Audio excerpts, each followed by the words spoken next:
Brad Boyd.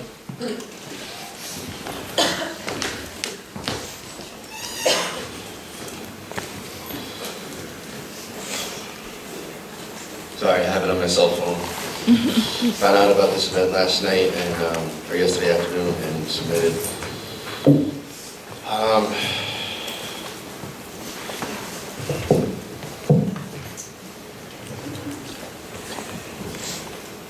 So, my name is Brad and I'm an addict.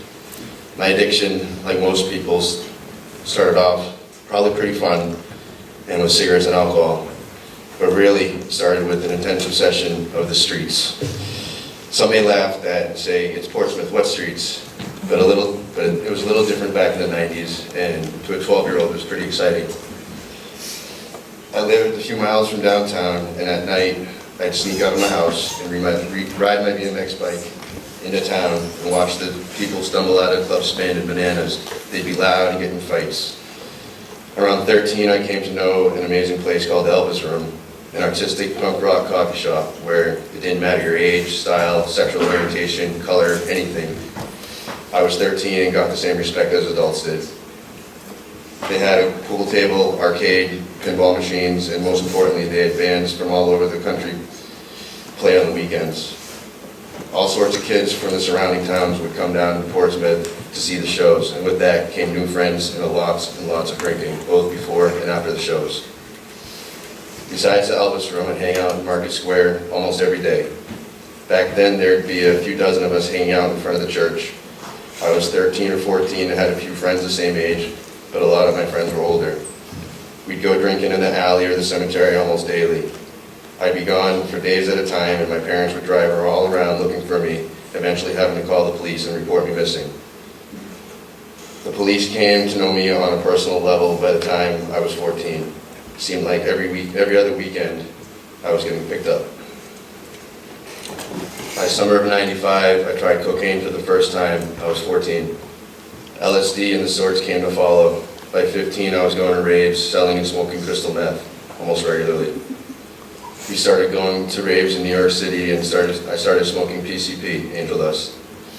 I got caught with weed at 17 and got put on adult probation, which I violated for failing a urine test for crystal meth and went to jail for the first time. I went to jail 3 or 4 more times because of drugs before finally ending up in prison for possession of PCP in 2001. Prison was the best thing that happened to me, honestly. I sat there and took a real look at myself. I didn't want to continue going that way. I realized while in there that it wasn't so much just the drugs themselves I was addicted to, but it was also the lifestyle, the action, the excitement. Coming home from the Bronx with cocaine was just as fun as doing a line of it. There was a reason I got involved in the city too. It was exciting. So once I realized that about myself, I started to think that maybe I could satisfy my urge for action and excitement in different ways. I've since been diagnosed with ADHD. So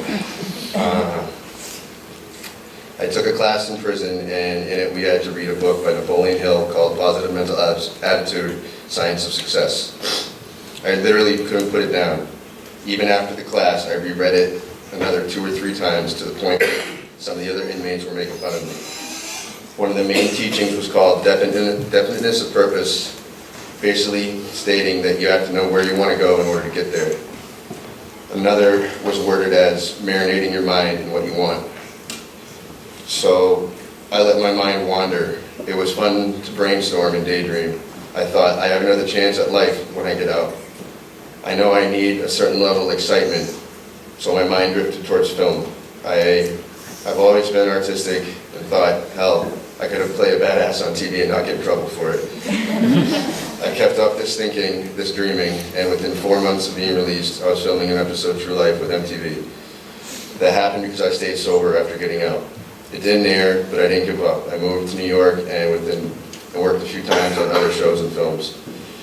Life was somewhat normal for a while. I wasn't using, but I was drinking and working in nightclubs, and that eventually ended me back using again.